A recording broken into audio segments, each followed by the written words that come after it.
할렐루야. 아멘. 정말 우리에게 은혜 베푸시는 주님께 늘 감사하며 찬양하며 살아가는 나날 되기를 소망합니다. 오늘 우리 지난 시간에 이어서 다니엘서 11장부터 함께 살펴보고자 합니다. 제 개인적으로 성경 중에 가장 어려운 부분이 있다면 전달하기 가장 어려운 부분이죠. 다니엘서 11장이 아니겠는가 싶어요. 그 이유는 다니엘이 기록할 때는 미래의 일이었거든요. 그러니까 그 사람이 누군지 정확히 짚어 얘기하지는 않고 어렴풋하게 남방왕, 북방왕 또 그 하는 말로 대명사가 너무 많이 나오는데 실제로 그 대명사가 누구를 지칭하는지 다니엘은 전혀 모르는 입장이죠. 또 세월이 지나고 난 다음에 돌이켜보지만 여러분, 전쟁이라고 하는 것은 일어날 때는 대단하지만 경험한 사람과 또 밖에서 지켜보는 사람은 또 입장이 좀 다르거든요. 게다가 저도 마찬가지겠지만 여러분도 이집트의 그 역사와 또 이 시리아의 역사에 그렇게 밝지 않다는 거예요. 게다가 또 이 이집트와 시리아가 150년 동안 반목을 가지게 되었던 이 사건들에 대해서도 우리가 너무 낯설기 때문에 그 내용을 전달하는데 한계가 있고 좀 어렵습니다. 그래서 오늘 고민하다가 오늘 제가 일일이 한 땀 한 땀 다 적었습니다. 그렇게 해서 여러분에게 다 나누어 드렸는데 다니엘서 11장 그 본문에 있는 것은 대한성서 공회의 것들을 좀 참고를 했고 거기에 설명은 옥스포드 원어 성서 해석 주석이 있어요. 그 주석이 이제 종합 주석입니다. 그리고 이것 이외에 몇 가지 좀 더 참고를 해가지고 정리를 한다고 꽤 정리를 해본 것입니다. 실상은 이 모든 내용의 핵심 주제는 좀 따로 있습니다. 왜 따로 있다고 제가 말씀드리냐면 이 본문에 매몰되다 보면 원래 이 본문이 하고자 하는 말씀을 알아듣지 못할 수 있어요. 우리가 계시록까지 갖고 있기 때문에 미리 말씀드린다면 예루살렘 성전이 2차 성전이 있고 이제 3차 성전이 세워지게 될 것이거든요. 그런데 오해를 하는 사람들이 있습니다. 2차 성전이 안티오코스 4세 에피파네스에 무너졌고 헤롯에 의해서 3차 성전이 세워졌다고 보는 사람은 AD 70년 그때 이제 3차 성전도 무너졌기 때문에 그 이후에 교회 시대가 곧 천년 왕국이고 마치 예수님 재림이 없는 것처럼 세상이 이렇게 지속되다가 이 세상이 복음화되고 천국으로 변할 것처럼 그렇게 생각하는 사람들이 의외로 또 있다는 거예요. 그것이 아니라는 것을 우리에게 명료하게 알려주십니다. 안티오코스 에피파네스라고 하는 이 사람은 성전을 회파하기는 하지만 무너뜨리지는 않습니다. 그래서 헤롯 시대에는 증축이라 그래요. 원래 있던 것을 개보수한 겁니다. 그래서 AD 70년에 무너진 것이 2차 성전이라는 거예요. 3차 성전이 아니고. 그러면 이제 우리가 계시록까지 역사를 달리 볼 수 있는 그 입장을 갖게 되는 것이죠.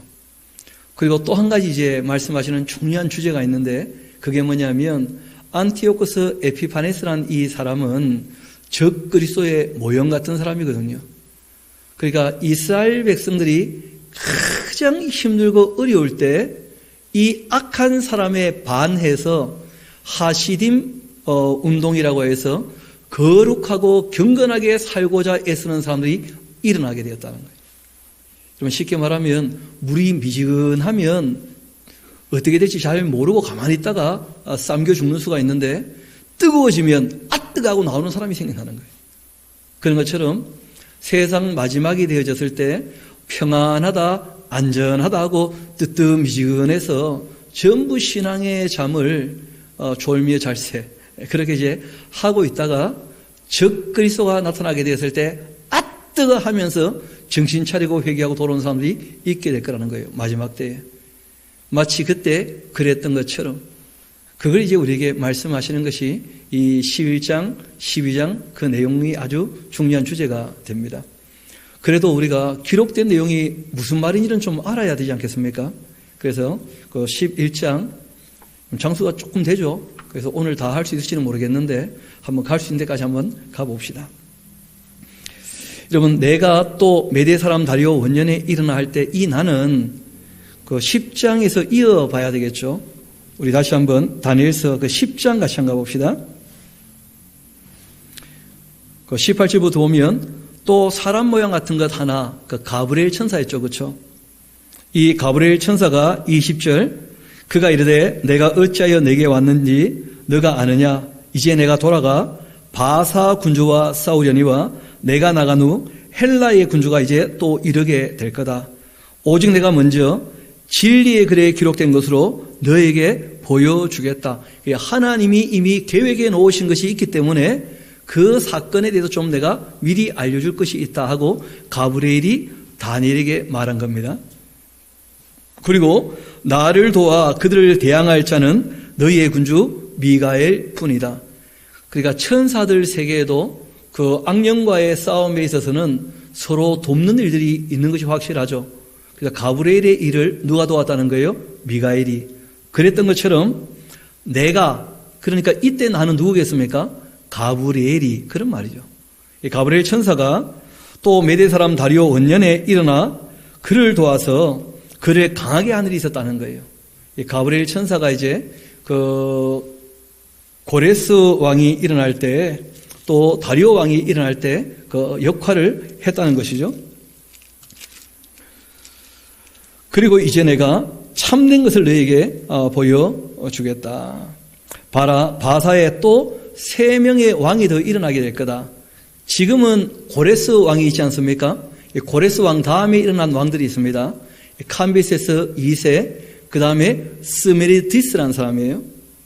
그리고 난 다음에는 다리우스 히스타페스라고 하는 이 왕들이 일어나게 됩니다. 그리고 이제 일어나는 한 왕이 누구냐면 바로 에스더의 남편이 되어지는 아하수에로, 그 세계 역사에서는 크세르크세스 1세가 되는 것이죠. 그 후에 넷째는, 이 넷째가 이제 아하수에로 왕 크세르크세스를 얘기합니다. 그들보다 힘이 부유할 것이며 그가 그 부유함으로 그 강해진 후에 모든 사람을 충동해서 뭐 할 거라고요? 헬라 왕국을 칠 거라는 거예요. 그러니까 그의 아버지도 마라톤 전쟁을 일으켰었는데 이 크세르크세스도 그 서방 정복을 하게 되어지죠. 그런데 여러분 잘 아시는 것처럼 이 전쟁에서는 그 페르시아가 살라미스 해전에서 대패하면서 패하게 되고 맙니다. 그리고 3절 이어봅시다. 장차 한 능력 있는 왕이 일어나 큰 권세로 다스리며 자기 마음대로 행할 텐데 그러나 그가 강성할 때에 그 나라가 갈라져 천하 사방이 나뉘게 될 것이다. 그러니까 이제 이 페르시아는 또 약해지고 누가 일어나게 될 겁니까? 서방의 알렉산더가 일어나게 될 거라는 거예요. 그리고 이 알렉산더가 죽으면 그 나라가 몇 조각이 난다고요? 크게 4개로 나누어지게 되는 것이죠. 알렉산더가 한참 강성할 때, 한참 젊을 때 그 33살에 죽거든요. 그래서 그 나라가 또 갈라져서 천하 사방으로 나누이는데 문제는 알렉산더의 2명의 아들이 있었는데 첫째 아들은 알렉산더가 죽을 때 부하에게 암살당했고 둘째 아들은 자기의 그 이모부쯤 될 겁니다. 고모부구나. 그 고모가 이제 살로니카라는 여자가 있는데 이 여자가 카산드라는 장군하고 결혼했거든요. 그런데 이 카산드가 그 조카를 그러니까 조카죠, 일종의. 알렉산더의 아들을 죽여버립니다. 그러니까 알렉산더의 아들들은 나라를 얻지 못한다는 거예요. 그리고 또 자기가 주장하던 권세대로도 되지 아니할 것이다. 알렉산더가 원하는 대로 천하 통일이 안 되고 나라는 결국 4개로 쪼개지고 만 겁니다. 이는 그 나라가 뽑혀 그 외에 다른 사람들에게로 돌아갈 것이다. 이 다른 사람, 4사람 이름 다 잘 아시죠? 그렇죠? 카산더, 그 유럽 본토를 차지한 사람이죠. 그 다음에 리시 마커스, 우리가 소위 일컬어 소아시아 그렇게 얘기하는 곳입니다. 그리고 이제 안티고노스라는 사람이 시리아 쪽을 차지하게 되었고, 그리고 이제 톨레미라는 사람이 그 애굽 쪽을 차지하게 됩니다. 그리고 이제 시리아와 애굽이 있다고 한다면 이 팔레스타인 지역은 그 전통적으로 거의 애굽의 영향권 안에 늘 있었습니다. 애굽의 영향권 안에. 그것도 북쪽에 이 바벨론, 그 아수르 이런 사람들이 장악하기도 하지만 그러나 늘 반복이 있음에도 불구하고 애굽이 정통적으로 굉장한 세력을 이렇게 뻗치고 있는 것을 보게 됩니다. 그렇게 하고 있다가 이제 어떤 일이 벌어지느냐 하면 안티고노스의 그 부하라고 할 수 있는데 셀류쿠스라는 사람이 그 반역 비슷하게 했다가 안티고노스에게 쫓겨가지고 톨레미에게 오게 되어집니다. 그리고 이제 이 톨레미와 그 리시마커스가 함께 연합해서 이 안티고노스를 치기로 하거든요. 그때 이제 셀류쿠스가 아주 대대적인 전과를 올리게 되어지면서 셀류쿠스가 이 시리아를 차지하고 맙니다. 그러니까 톨레미 입장에서는 그 자기의 부하였던 셀류쿠스가 이제 이 땅을 차지하게 되니까 그걸 그냥 보기 어려워지게 된 거예요. 그래서 이 남쪽 나라 애굽 그 톨레미 왕조하고 이 셀류쿠스 왕조 북쪽 시리아하고 반목이 생기면서 이때부터 이제 150년 동안의 전쟁이 이제 일어나게 되는 거예요. 서로 밀고 당기면서. 그 시나리오가 지금 우리가 보고 있는 이 내용이 되는 것입니다. 그래서 우리 1페이지는 그 늘 옆에 두셔야 됩니다. 왜냐하면 거기 보면 역사학자 골든 게이, 그냥 게이가 아닙니다. 골든 게이, 사람 이름입니다. 두 왕국의 통치자들 이름이 쭉 나오죠. 톨레미 왕조, 그리고 이제 셀류쿠스 왕조. 그래서 5장 1절에 나오는 남방왕 할 때는 톨레미 1세 소테르라는 사람을 얘기합니다. 강할 것이나 그 군주들 중 하나가, 그러니까 그 톨레미 부하였다 그랬죠. 셀류쿠스가. 이 사람이 커져가지고 그보다 더 강해지고 권세를 떨칩니다. 그 권세가 힘이 크게 되어지고 몇 해가 지나고 난 다음에는 그들이 서로 단합하게 되죠. 그리고는 곧 남방왕의 딸이 북방왕에 가서 화친하게 되어집니다. 왕의 딸이면 뭐가 되는 거죠? 공주가 되는 거죠, 공주가. 그리고 그러나 그 공주의 힘이 쇠하고 그 왕은 서지도 못하고 권세가 없어질 뿐 아니라 그 공주와 그를 데리고 온 자와 그를 낳은 자, 그때 도와주던 자가 다 버림을 당하게 될 거다. 그러니까 이거는 예언으로 하신 말씀이고 실제 역사 가운데는 어떻게 이루어졌는지 거기에 대한 해설을 제가 쭉 적어놨죠. 우리 한번 봅시다. 그러니까 BC 이제 250년경 한 60년 동안 반목에 있다가 갈등이 종식됩니다. 그리고 이제 톨레미 2세 필라텔푸스의 딸 베레니스라는 공주하고 안티오쿠스 2세 테오스가 서로 혼인하게 되어집니다. 이 혼인에서 테오스는 자기의 본부인이었던 라오디스와 이혼할 수밖에 없었어요. 그게 조건이었거든요. 그래가지고 이제 이혼을 하게 되었죠. 그런데 BC 246년에 그 톨레미 2세가 죽자 안티오쿠스 2세는 본부인이었던 라오디스를 왕으로 복귀시킬 수밖에 없었습니다. 왜냐하면 이 여자가 그 이세벨처럼 굉장히 영특하고 좀 독한 사람이었어요. 그리고는 이제 자기 남편이 자기를 받아줬지만 이 여자가 앙심을 품고 있었죠. 그래가지고 자기 남편을 독살해버립니다. 그리고는 이제 자기 아들 셀류쿠스 2세를 왕위에 세우고 자기가 뒤에서 섭정하게 되어집니다. 이렇게 아주 표독한 라오니스가 이제 그 세력을 딱 잡게 되어지니까 베레니스 공주와 함께 그 관계되었던 모든 사람들은 결국 다 어떻게 되겠습니까? 버림을 당하게 되는 그 역사가 있었다는 거예요. 그러니까 앞에 있었던 내용을 역사를 가지고 이렇게 딱 맞춰보니까 을개가 대충은 맞게 되어지죠. 그렇죠? 그런 정도의 이야기예요. 그러니까 뭐 세세한 이야기를 다 하려고 하는 것은 아닙니다. 이런 일이 있을 거라 얘기하고 그 일이 다 있게 되었다는 거예요. 그 다음 이야기를 봅시다. 그러나 그 공주의 본 족속에서 난 자 중 한 사람이 왕위를 이어서 권세를 받아 북방왕의 군대를 치러 또 와서 그 성에 들어가 그들을 쳐서 이기고 그 신들과 부어 만든 우상들과 은과 금의 아름다운 그릇들을 다 노력하여 애굽으로 가져갈 것이고 몇 해 동안은 그가 북방왕을 치지 않을 것이다.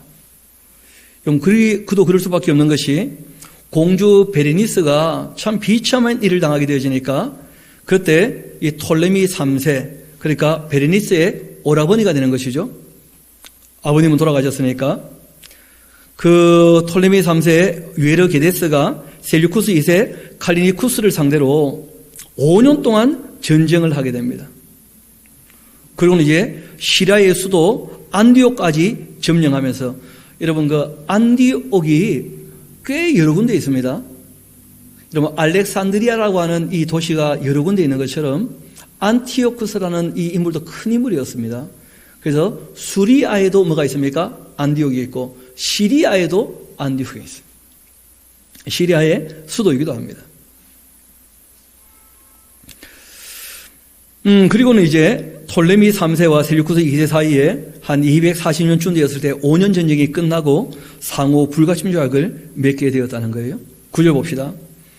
북방왕이 남방왕의 왕국으로 쳐들어갈 것이나 자기 본국으로 물러가리라. 그러니까 시리아 입장에서는 5년 전쟁에서 패하고 난 다음에 평화조약을 맺었잖아요. 그러니까 이제 그 자존심의 상실을 입었다가 조금 세력이 있게 되어지니까 셀류쿠스 2세가 그 애굽을 치러 갑니다마는 애굽 본토에 들어가 보지 못합니다. 그리고 오히려 톨레미 3세에게 대피해서 본국으로 다시 돌아갈 수밖에 없었다. 그런 역사가 있었다는 거예요.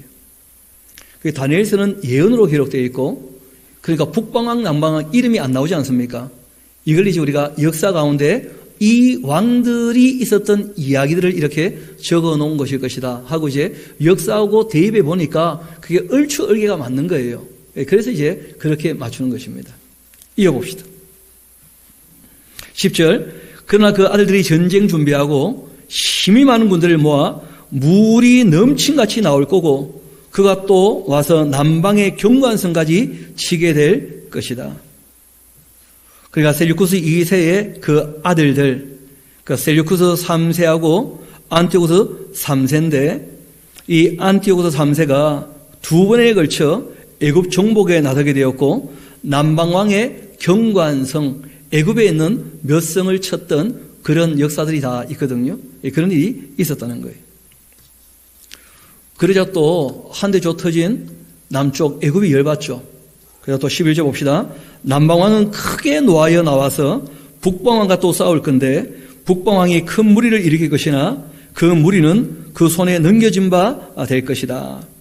그가 큰 무리를 사로잡은 후 그 마음이 스스로 높아져서 수만 명 엎드러뜨릴 것인데 그러나 그 세력은 그 이상 더하지는 못할 것이다. 그렇게 되어 있어요.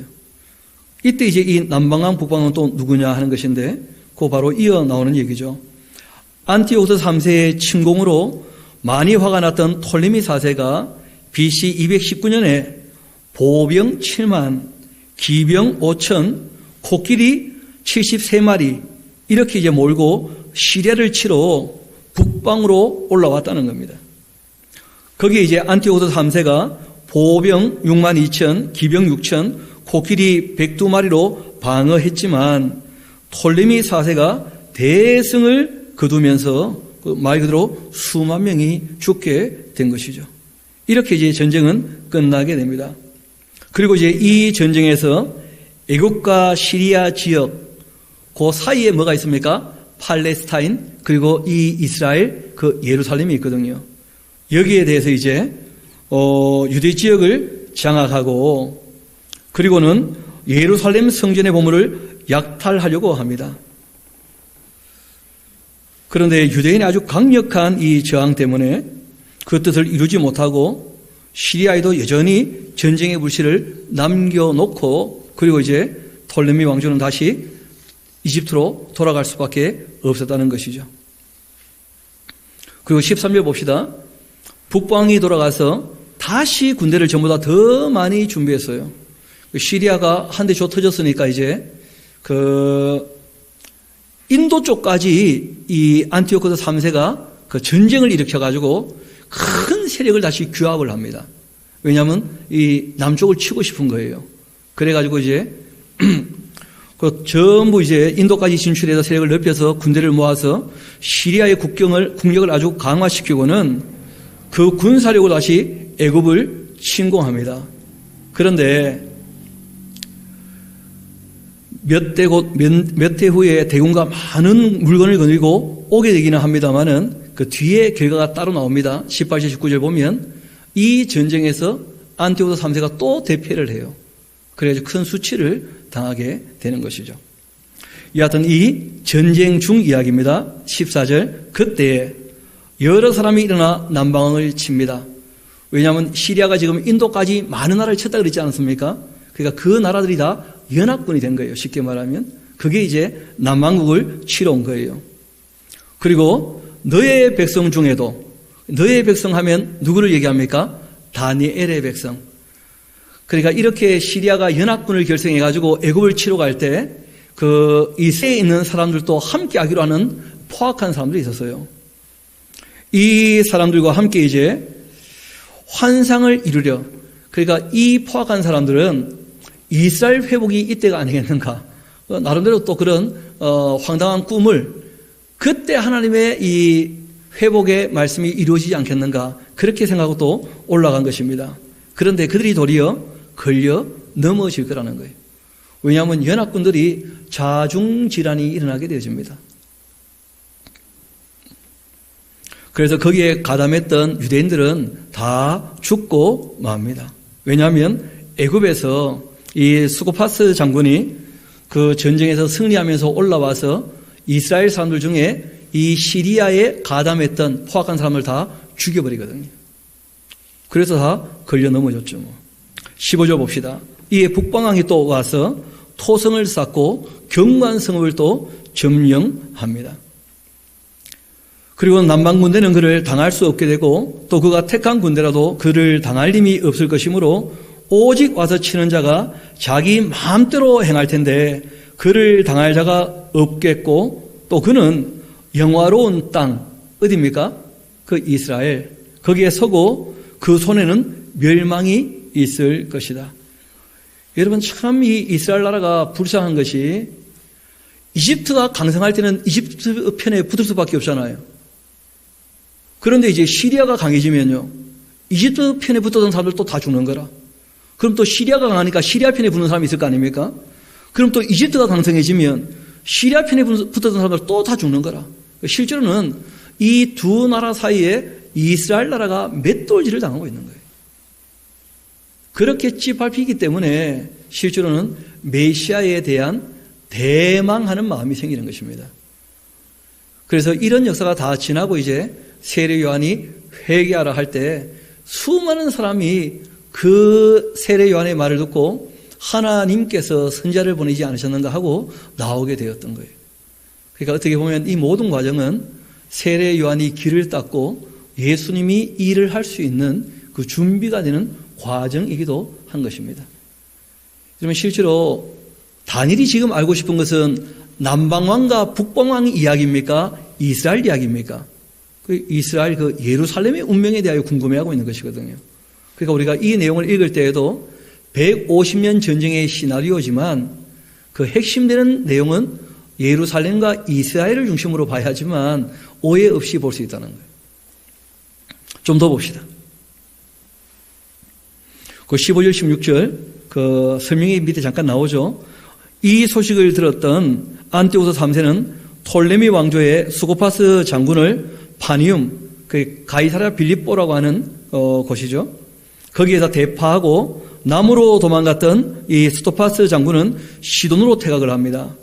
그런데 아주 견고한 시돈을 침공하려고 안티오코스 3세가 성경에 얘기한 그대로 토성을 쌓고 결국은 시돈을 점령하게 되죠.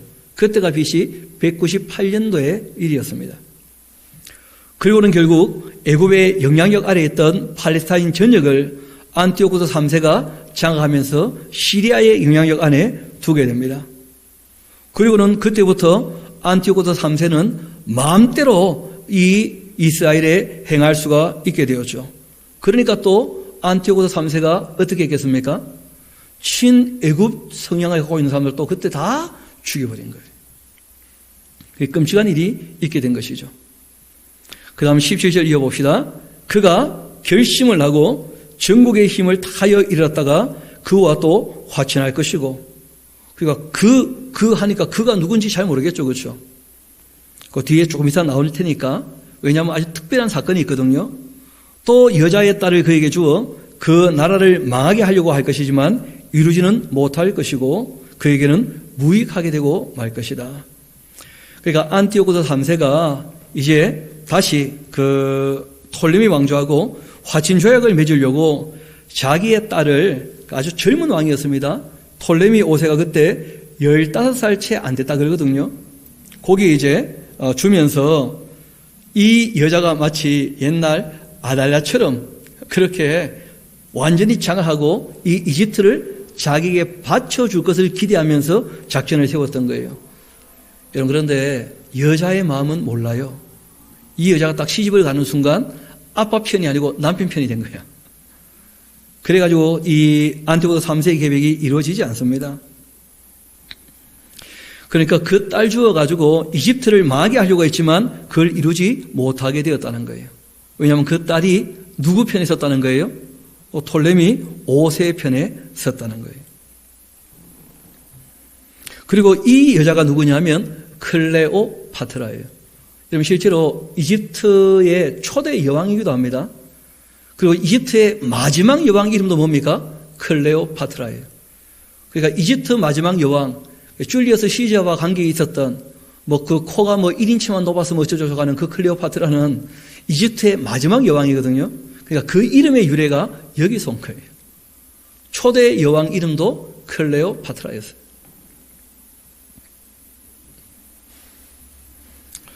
자기 남편이 죽고 자기 아들이 어릴 때 왕이 되었기 때문에 섭정을 하게 되면서 이집트의 공식적인 최초의 여왕이 되었던 사람입니다. 18절 봅시다. 그 후에 그가 그 얼굴을 바닷가로 돌려 많이 점령해요. 여러분, 여기 얘기하는 바닷가는 지중해입니다. 지중해 연안에 또 많은 나라를 안티오코스 3세가 점령을 합니다. 그런데 한 장군이 나타나요. 이 한 장군은 루시우스 코넬리우스 스키피오. 이 스키피오 가문이 대단한 가문이거든요. 잘 아시는 것처럼 한니발과 전쟁을 했던 포에니 전쟁에서 승리했던 것도 이 스키피오 가문 사람이죠. 이 스키피오가 3만 군대로 안티오코스 3세를 저지하게 했고, 몇 번의 전투 끝에 BC 한 188년쯤 되었을 때 안티오코스 3세의 항복을 받아내어서 아파미아 조약이라는 조약을 맺고는 안티오코스 군대는 지중해에서 철수하기로 하고, 그리고 조공을 바치고 자기 아들을 뭐라고 합니까? 볼모로 이제 줄 수밖에 없었어요. 왕자와 왕족들 20명이 로마의 볼모로 잡혀갑니다. 볼모로 잡혀갈 때 이제 앞으로 나오게 될 문제적 인물 안티오코스 4세 에피파네스라는 사람이 이때 볼모로 잡혀가게 되어져요. 그리고 19절 봅시다.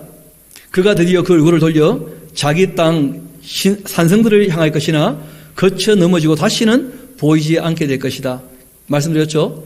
안티오코스 3세가 이집트 정복을 여러 번 하다가 인도까지 점령해서 사람들도 불러 모으고 지중해 사람들도 나라들을 쳐서 모아가지고는 이 애굽을 점령하려고 애를 써봤지만 결국 로마의 스키피오 장군에게 아주 큰 부끄러움을 당하면서 오히려 로마의 속국 비슷하게 되어지면서 큰 수치를 당하게 된 거예요. 문제는 로마의 속국이 되니까 로마의 조공을 바쳐야 되지 않습니까? 그런데 로마가 큰 나라니까 많은 이 보물을 원하는 거예요. 그러니까 이 안티오코스 3세가 이 당시에는 헬라 문화권이 굉장히 세력이 강했거든요. 그래서 이 시리아에도 제우스 신전이 있었다고요. 근데 그 제우스 신전에 있는 그 보물들을 갖다가 이제 로마에 바치고 하는 일이 있게 되어지니까 그 제우스 신을 섬기던 사람들과 백성들의 마음이 완전히 돌아서서 이 왕을 백성들이 죽여버립니다. 그래가지고 안티오코스 3세는 비참하게 끝을 마감하게 되어져요. 그렇게 되어 있죠. 그가 드디어 그 얼굴을 돌려 자기 땅 산성들로 향할 거지만 정복전쟁 더 이상 안 하게 되었거든요. 그렇지만 거쳐 넘어지고 다시는 보이지 않는 보잘것없는 존재가 되고 말았다. 그런 뜻입니다. 왕으로서 위엄을 갖추고 죽지 못하고 백성들에게 조 터져가지고 이렇게 죽고 말았어요.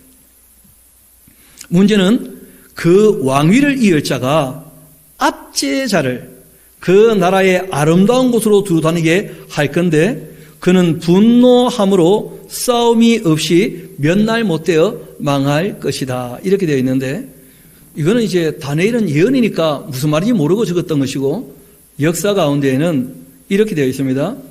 이제 그 안티오쿠스 3세 그 다음 이어서 왕이 된 사람이 셀류쿠스 4세 필로 페토르, 발음도 어렵다, 그렇죠? 그런 사람인데 12년 동안 이제 통치를 하거든요. 근데 이 사람이 이제 그 조공을 자꾸 바쳐야 되니까 또 자기 밑에 있는 나라들을 쥐어짜는 거예요. 그래서 압제자, 실제로 압제자라고 번역되어 있는데 조세관이죠, 조세관. 세금을 이제 거둬들이는 사람이었는데 이 헬리오도투스라는 사람을 이 유다 예루살렘으로 보내게 됩니다. 그리고는 예루살렘에 있는 돌을 아주 몰수해 오라고 쥐어짜가지고 그냥 다 가져오라고 얘기를 한 거예요. 근데 여기에 가서 이 헬리오도투스라는 사람이 특별한 어떤 이 영적 경험들을 하게 되어집니다. 그거는 뭐 사실인지 아닌지는 모르겠지만 확실한 것은 이 사람이 변해도 너무 변한 거예요. 얼마나 변했냐면 예루살렘 사람들 편에 서 있는 거예요. 어떤 사건 이후에. 근데 뭐 그런 사건은 성경에 나와 있는 사건은 아니고 외경에 기록된 사건이거든요. 그러니까 하나님의 성전에 들어갔다가 거기에 특별한 환상을 보고 자기의 데리고 갔던 군사들 있지 않습니까? 그 군사들이 황금 갑옷을 입고 있는 천사한테 시큰조 터져가지고 정신을 차리고 다시는 우리가 예루살렘에 대해서 그 악을 행하지 않겠습니다 하고 이제 돌아간 거예요. 돌아갔더니 셀류쿠스 4세 입장에서는 돈 가져오랬는데 안 가져오니까 압박을 하잖아요. 그런데 이 헬리오도투스 입장에서는 아니 거기는 신이 계시는 곳이고 그러니까 자기가 살려고 어떻게 했느냐면 셀류쿠스 4세를 죽여버립니다. 그래서 셀류쿠스 4세는 어이없이 죽고 마는 것이죠. 그리고 이제 한 가지 우리가 얘기를 해야 되는데 셀류쿠스 4세가 죽고 난 다음에 그 다음 이어서는 누가 왕이 돼야 됩니까? 그 아들들이 왕이 돼야 되잖아요. 근데 그게 그렇게 되지 않고 자기의 동생이었던 안티오쿠스 4세 에피파네스라는 사람이 그 조카를 자기 대신 올라오라고 얘기를 해요. 조카들 중에서 이제 큰 조카를. 그리고는 이제 작은 조카를 내가 도와가지고 왕으로 옹위해 주겠다. 이런 얘기를 해놓고 자기가 지금 로마에 잡혀 있으니까 큰 조카와 자기를 바꿔치기 하면서 자기 부하를 보내가지고 자기 작은 조카를 죽여버립니다. 그러니까 시리아는 무조공산이잖아요. 그래서 이 안티오쿠스 4세 에피파네스가 왕이 된 거예요. 이 아주 괴랄한 사람입니다. 이 에피파네스라고 하는 말은 신이 임한 존재다. 그런 뜻을 갖고 있는데 이 사람 별명은요. 에피마네스였어요. 귀신 들린 놈, 미친놈이라는 뜻이에요. 진짜 이 사람은 아주 괴랄한 사람이었습니다. 우리 이어봅시다. 21절이죠. 또 그 왕위를 이을 자가 한 비천한 사람인데 나라의 영광을 그에게 주지 아니할 것이나 그가 평안한 때 틈타서 속임수로 나라를 얻게 되어진다. 누구라는 겁니까? 지금 얘기했던 그 이야기죠. 안티오쿠스 4세 에피파네스가 드디어 그렇게 해서 나라를 얻게 됩니다. 또 넘치는 물 같은 군대가 그에게 넘침으로 말미암아 피할 거지만 동맹했던 왕이라고 되어 있습니다만은 나기드 베리트라고 하는 말은 큰 지도자 뭐 그런 의미가 됩니다. 실제로는 이제 유대의 대사장 오네아스 3세를 얘기하는 것 같아요. 그와 또 약주한 후 그는 거짓을 행하여 올라올 것이고 소수의 백성을 가지고 세력을 얻게 될 것이다.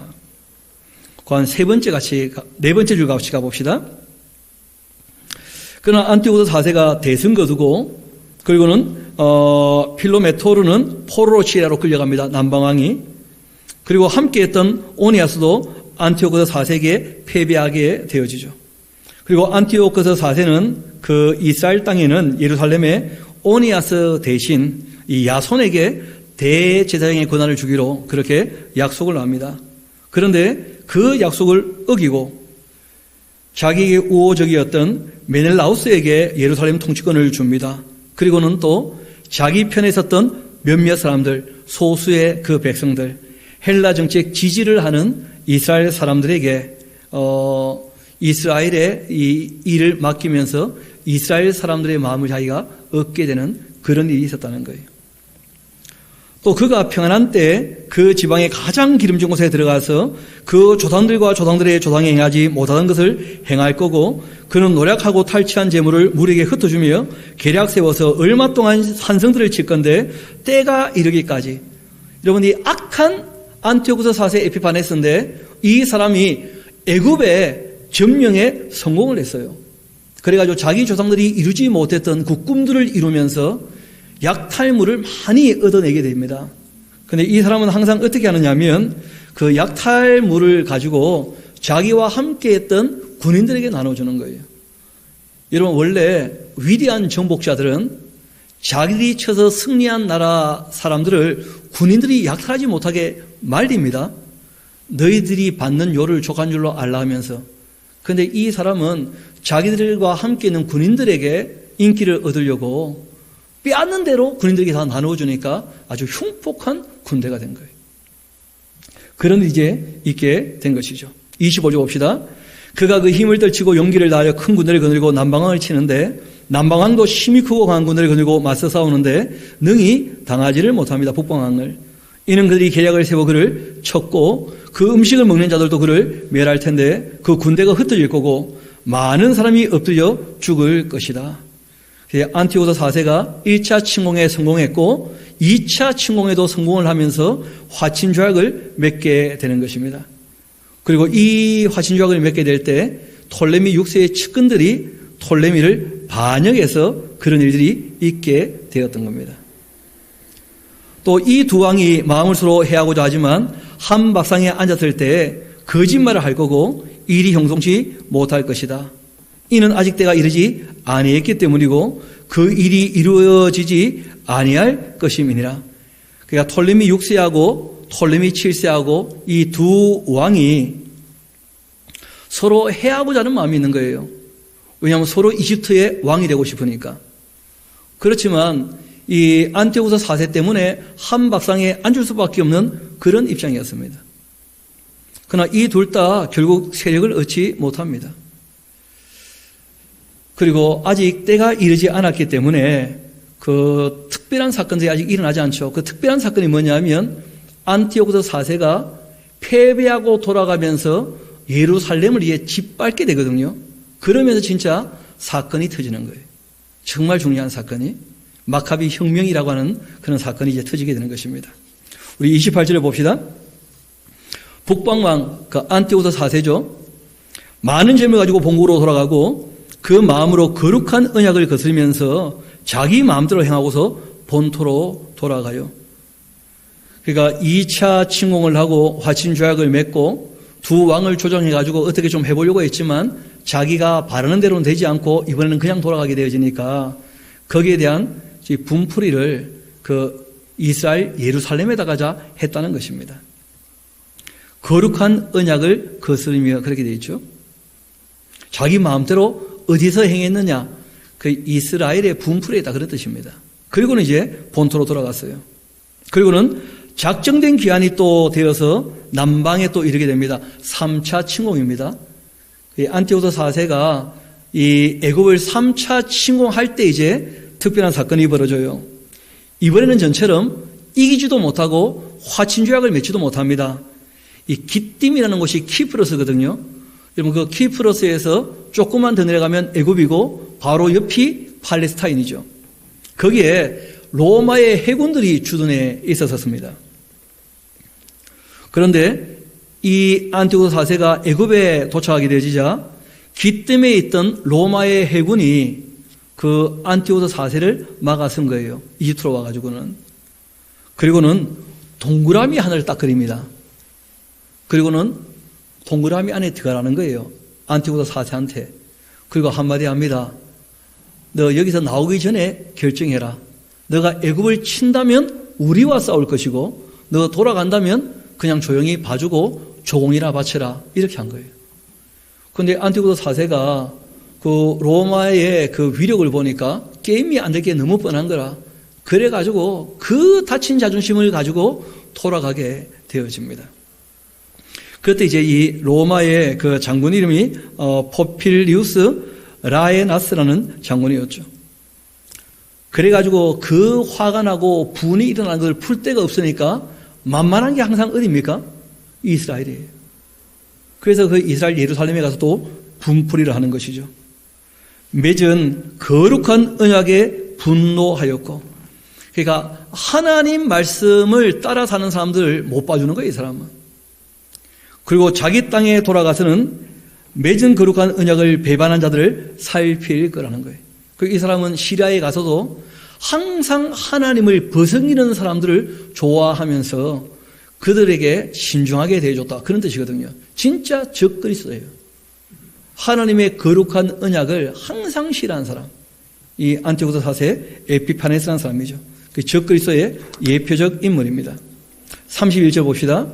군대는 그의 편에 서서 성소 곧 이 견고한 곳을 더럽히고 매일 드리는 제사를 피하며 멸망하게 하는 가증한 것을 거기 세우게 될 거라는 거예요. 이 안티고스 4세 에피파네스가 예루살렘 성전을 모독하면서 그 신성 모독한 것이 이미 우리가 앞에 한번 읽었었죠. 2300주야. BC 171년부터 164년 12월 25일까지 그렇게 이제 성전을 회파하는 중 BC 167년쯤 되었을 때에는 공식적으로 예루살렘에서 제사하지 못하게 했었어요. 성전 제사를. 매일 드리는 그 제사를. 그럼 그해 12월에는 성전 안에다가 제우스 신상을 거기다가 또 만들어 둡니다. 그 기록한 내용 그대로입니다. 군대는 그의 편에 서서 성소 곧 견고한 곳을 더럽히고 매일 드리는 제사를 피하며 멸망하게 하는 가증한 것을 세울 것이다. 이 멸망에 가증한 것이 바로 제우스 신상이에요. 그러니까 이런 것들은 다 모형입니다. 여러분, 좀 전에 다니엘이 얘기했던 내용은 멸망에 가증한 것이 서지 못할 곳에 선 것을 보거든 할 때에는 신상을 얘기하는 게 아니에요. 적 그리스도가 자기를 높여 뭐라고 합니까? 신이라고 할 거라는 거예요. 그래서 이제 요한계시록에 나와 있는 내용이기도 하고 데살로니가 후서에 나와 있는 내용이기도 하죠. 그래서 이런 안티고스 4세 에피파네스는 모형적 존재입니다. 적 그리스도예요. 이어봅시다. 그래서 이런 이 만행을 저질렀기 때문에 거기에 대한 반발로 뭐가 일어난 겁니까? 마카비 혁명이 일어나게 되었다는 거예요. 32절 그가 또 언약을 배반하고 악행하는 자를 속임수로 타락시키건대 이 안티고스 4세 에피파네스가 그렇게 아주 악을 행하자. 이런 거 파란 글씨는 같이 한번 읽어볼까요? 시작. 오직 자기의 하나님을 아는 백성은 강하여 용맹을 떨치게 될 것이다. 자기의 하나님을 아는 백성이 누구냐면 유다 마카비우스입니다. 그래서 이 사람이 자기 아버지와 형제들과 함께 혁명을 일으켰고 그 혁명에 성공하면서 그 BC 164년도 12월 달에 성전을 회복하고 하나님께 다시 봉헌하게 되어져요. 그것이 이제 요한복음에 나오는 수전절하는 절기의 유래입니다. 하누카라 그렇게 얘기를 하죠. 또 한편 백성 중 지혜로운 자들이 많은 사람을 가르치는데 그러니까 이런 이 악한 자가 악을 행하니까 우리가 진리를 바르게 배우자 하는 사람이 일어났었다는 거예요. 그러나 그런 사람들이 오래 가지는 못합니다. 왜냐하면 이미 그 판도는 넘어가 있거든요. 악한 자의 손에.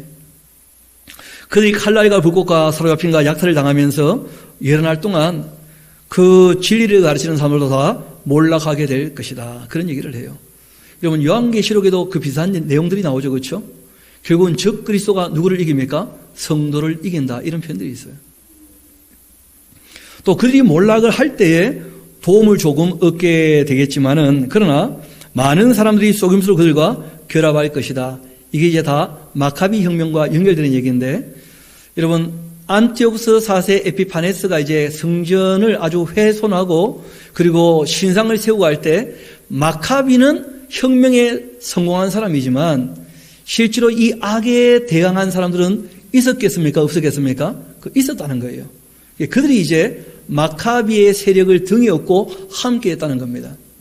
여러분, 그런데 순수하게 함께하는 사람들도 있겠지만 항상 판세를 보고 강한 자 편에 서는 사람들도 있습니까? 없습니까? 또 항상 있는 거예요, 그런 사람들이. 그래서 많은 사람은 또 속임수로 그렇게 또 결합하게 됩니다. 35절, 또 그들 중 지혜로운 자 몇 사람은 몰락하고 무리 중 연단받아 정결하게 되고 희게 되어, 그 다음이 중요하죠. 마지막 때까지 이르게 하리니 이는 아직 정한 기한이 남아있기 때문이다. 여러분, 이제는 마지막 때 이야기를 하고 있어요. 지금까지 내용과는 또 전혀 다른 내용입니다. 그러니까 안티오커스 4세 에피파네스의 만행으로 말미암아 마카비 혁명이라는 것이 일어나게 될 텐데, 마지막 때에도 적그리스도가 일어나게 되어지면 예수님 재림하시기 바로 전 그때 다시 신앙을 회복하고 돌아와서 정결케 되는 사람들이 있게 될 것이다. 그런 얘기를 하는 거예요. 우리는 이제 그 이야기를 알죠. 그런 사람이 어디와 연결되어집니까? 천년왕국과 연결이 되는 것이죠. 그래서 이 마지막 때에 있을 일이 이제 뒤에 나오는 이야기들인데, 이 이야기들은 우리도 알 수 없는 것이 이후에 있을 일이기 때문에 그래요. 그 이후에 있을 일은 뭐 우리가 다 알 수가 없는 것이고, 아직 그 안티오코스 4세 에피파네스 이야기가 조금 더 남았죠. 그 왕은 자기 마음대로 행하며 스스로 높이고 모든 신보다 크다 하면서 비상한 말로 신들의 신을 대적하며 형통하기를 분노하심이 그칠 때까지 그렇게 할 것이다. 이런 그 작정된 일을 반드시 이루실 것임이라. 그러니까 하나님께서 안티오코스 4세 에피파네스 그 악한 자임에도 불구하고 악을 행하도록 정한 기한이 있었죠. 얼마였습니까? 2300주야. 그 기간 동안 활동하도록 허락하신 것처럼, 그리고 때가 되어서 이 악을 진멸하신 것처럼 마지막 때에도 적 그리스도가, 이 악한 자가 활동하는 것은 누가 허락하신 겁니까? 하나님께서. 근데 언제까지 활동한다는 거예요? 정한 기한까지. 한때, 두때, 반때, 또는 42달, 또는 1260일, 또는 3년 반, 그렇게 우리가 볼 수 있는 것이죠. 그렇지만 하나님께서 분노로 그들을 완전히 진멸해 버리시고 악을 도말하시면 그 다음 이제 뭐로 넘어가게 됩니까? 천년 왕국으로. 뭐 그런 이야기예요. 우리 37절부터는 그 앞으로 될 일에 대한 이야기처럼 보이기 때문에 그 해석하기가 쉽지 않습니다. 그래서 이런 부분들은 많은 성경학자들이 난제라 그렇게 얘기하고 있고, 저에게도 아직까지도 그 수수께끼 중에 하나예요. 더 연구하고 있는 중에 있는데 아직도 잘 알지 못하겠어요. 그렇지만 한번 읽어봅시다. 그래서 어떤 분은 이것이 로만 카톨릭 역사와 마지막 때의 이야기가 아닌가, 뭐 이렇게 보는 분도 계시고, 그 로만 카톨릭 역사가 또 천년인데 그 어디를 어떻게 얘기하고 있는지 그 잘 알기가 쉽지 않거든요. 그래서 우리가 이미 그 35절에 마지막 때라는 말이 나왔기 때문에 지금 우리가 알 수 없다면 이후에 있을 일이니까 모르는 것 아니겠는가, 뭐 이쯤 얘기해도 그 크게 오해는 없지 싶습니다. 일단 한번 그 내용을 읽어봅시다. 그가 모든 것보다 스스로 크다 하면서 그 조상들의 신들과 여자들이 흠모하는 것들을 돌아보지 않고 어떤 신도 돌아보지 않고 그 대신 강한 신을 공경할 거고, 또 그 조상들이 알지 못하던 신에게 금은 보석과 보물을 들여 공경할 거고, 또 그는 이방 신을 힘입어 크게 경고한 상성들을 점령할 거고, 무릇 그를 안다는 자에게는 영광을 다하면서 여러 백성을 다스리기도 하고 그에게서 뇌물 받고 땅을 나누어 주기도 할 것이다. 마치 땅의 주인처럼 행세하는, 성경에 보면 어둠의 세상 주관자 뭐 이런 말이 있죠. 또 마지막 때 남방왕이 그와 힘을 겨룰 건데 북방왕이 병과 마병과 많은 배로 회오리 바람처럼 그에게로 마주와 그 여러 나라에 침공하여 물이 넘침같이 지나갈 거다. 언제 있을 거라고요?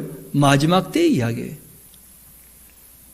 그가 또 영화로운 땅에 들어가고 많은 나라를 패망케 할 것인데, 그러나 오직 에돔과 모압과 암몬 자손의 지도자들은 그 손에서 벗어나게 될 것이다. 그가 여러 나라들의 그 손을 펼 텐데 애굽 땅도 면하지 못할 것이니 그가 권세로 애굽의 금은과 모든 보물을 차지할 거다.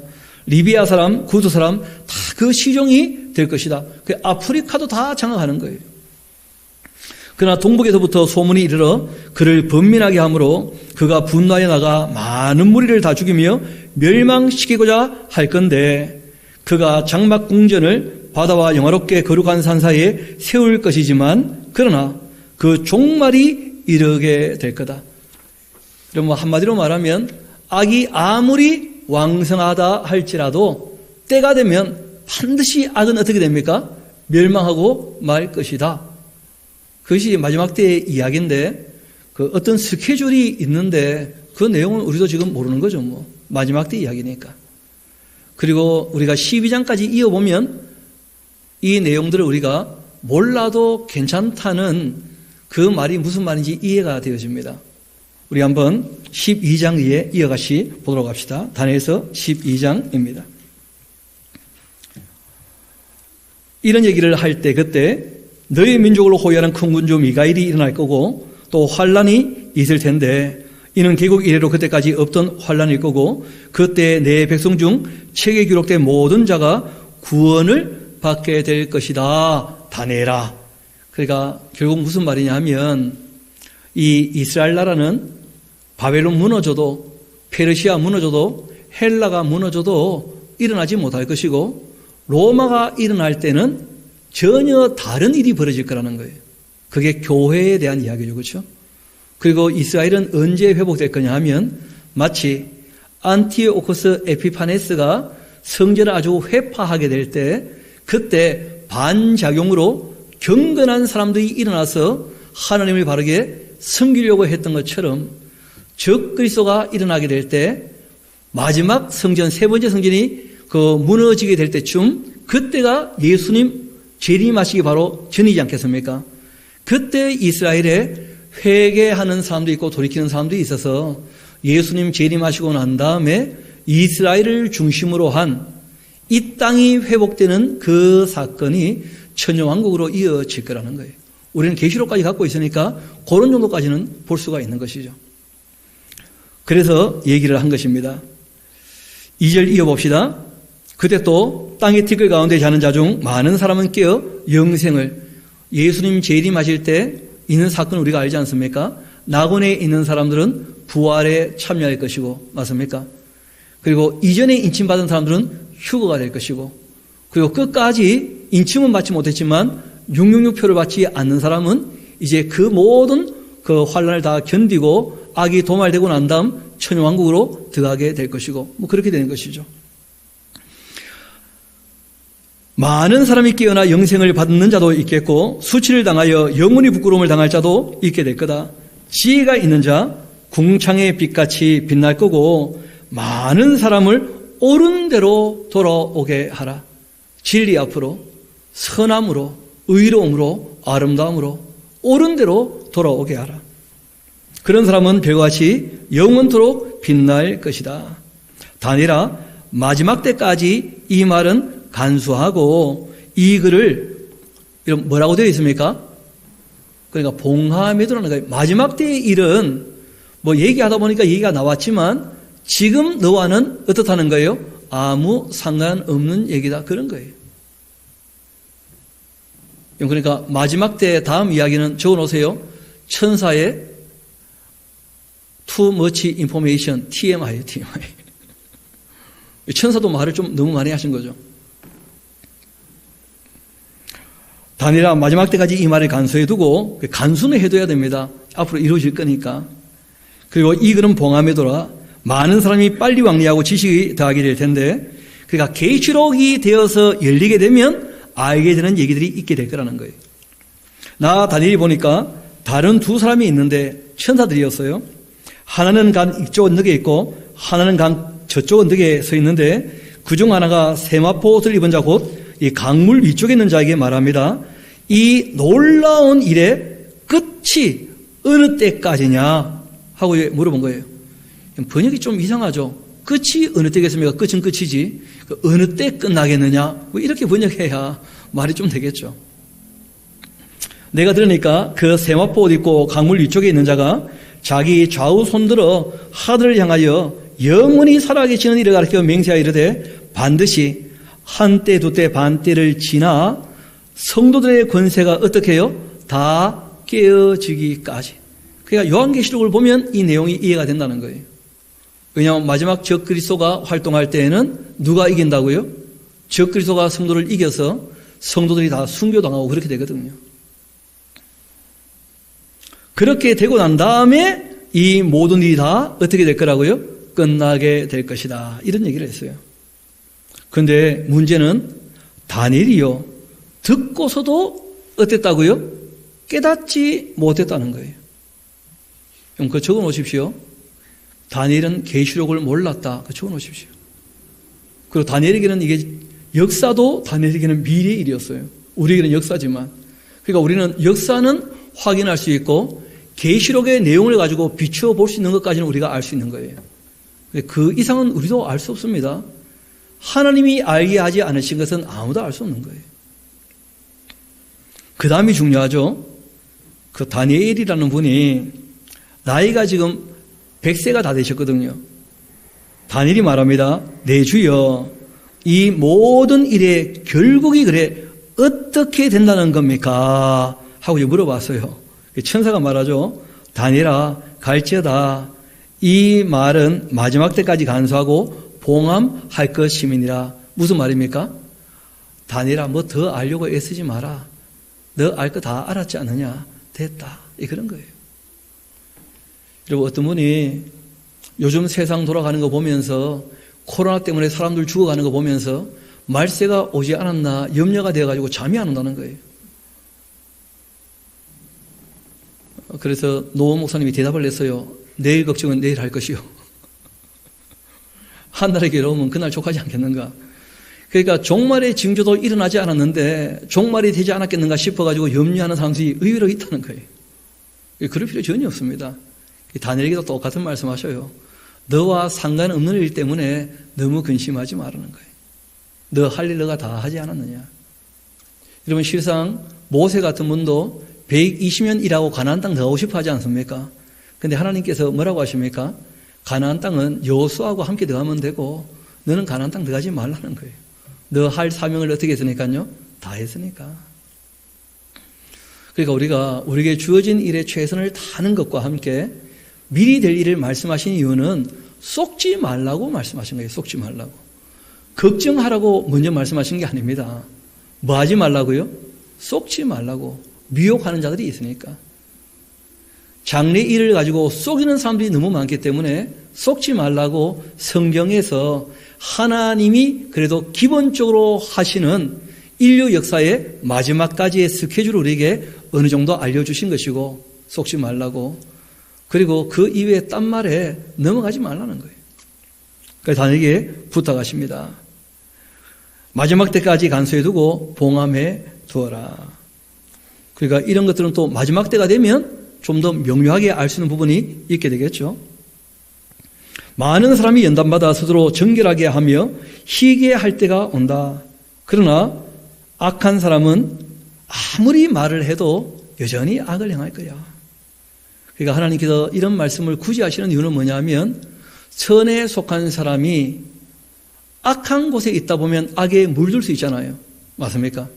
그들에게 진리를 얘기하면, 선을 얘기하면, 의를 얘기하면 내 양은 내 음성을 듣고 어떻게 해요? 나온다는 거예요. 내 백성아 거기서 나오라. 그래서 하나님께서 말씀을 하시는 거예요. 하나님 백성 보고 나오라고. 그런 정도다 하고 말씀하신 겁니다. 악한 사람은 악을 행하리니 악한 자는 아무것도 깨닫지 못하되 오직 지혜 있는 자는 깨닫게 될 거다. 매일 드리는 제사를 폐하고 멸망하게 할 가증한 것을 세울 때부터 1290일이 지나게 될 텐데 그때 이제 끝난다 그렇게 생각할 것 같지만 좀 더 기다려보면 1335일까지 이르게 될 거다. 여러분, 그래서 성경은 우리에게 이런 말씀하십니다. 끝까지 어떻게 해요? 견디는 자가. 여러분, 인을 떼면 끝날 것처럼 보이지만 나팔을 불거든요. 나팔을. 그럼 나팔을 다 불면 끝날 것처럼 보이지만 또다시 진노의 대접이 퍼부어지지 않습니까? 그러니까 끝나기 전까지는 다 끝난 게 아니에요. 그러니까 이런 내용도 마지막 때에 있을 일이니까 그 어떤 시간을 얘기하고 있는지 우리는 다 알지 못합니다. 그러나 내용을 가지고 우리가 한 가지 확실히 알 수 있는 것은 뭐냐면 끝난 것처럼 보여도 끝나기 전까지는 끝난 게 아니니까 더 기다려야 된다는 거예요. 다시 한번 봅시다. 1290일이 지나게 되고 더 기다려 1335일까지 이르게 되면 끝까지 견디고 이기는 사람이라면 그 사람은 뭐가 있다고요? 복이 있는 사람이다. 그렇게 말씀하신 거예요. 그러니까 이때 이 1290일이나 1335일도 그럼 그때 가봐야 압니다. 이게 무슨 날인지. 지금 우리로서는 그 알 길이 전혀 없어요. 너는 가서 마지막을 기다려라. 이는 너가 평안히 쉬다가 끝날에 너의 몫을 누릴 것임이니라. 아멘. 바라기는 지금 우리가 사는 이 시대에 종말의 징조가 아직 나타났습니까? 아직 나타나지 않고 있습니까? 그럼 지금은 평안한 시대입니까? 악한 시대입니까? 아직은 평안한 시대죠. 아니, 솔직히 그렇잖아요. 우리가 예배하는데 뭐 누가 총을 들고 와서 우리를 쏩니까? 뭐 칼을 들고 와서 우리를 찌릅니까? 그런 거 없잖아요. 참 평안한 시대입니다. 우리가 평안한 시대를 주셨을 때 평안을 누리면서도 저와 여러분에게 주신 사명을 잘 감당해 갈 수 있게 되기를 소망합니다. 주님께서 평안을 주셨는데도 복을 누리지 못한다면 그것도 참 어리석은 삶이 될 것입니다.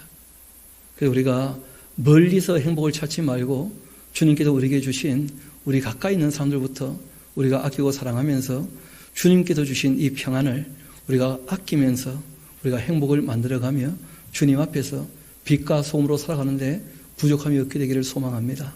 우리 이 시간 한 2, 3분 정도 조용히 말씀을 정리도 하시고 또 우리가 주님 말씀 앞에서 어떻게 해야 이 평안한 시절을 우리가 참 의미 있고 보람 있고 가치 있게 보낼 것인가, 우리가 다시 한번 마음의 정리도 하시고 하나님 앞에 도움을 청하기도 합시다. 기도하도록 하시겠습니다.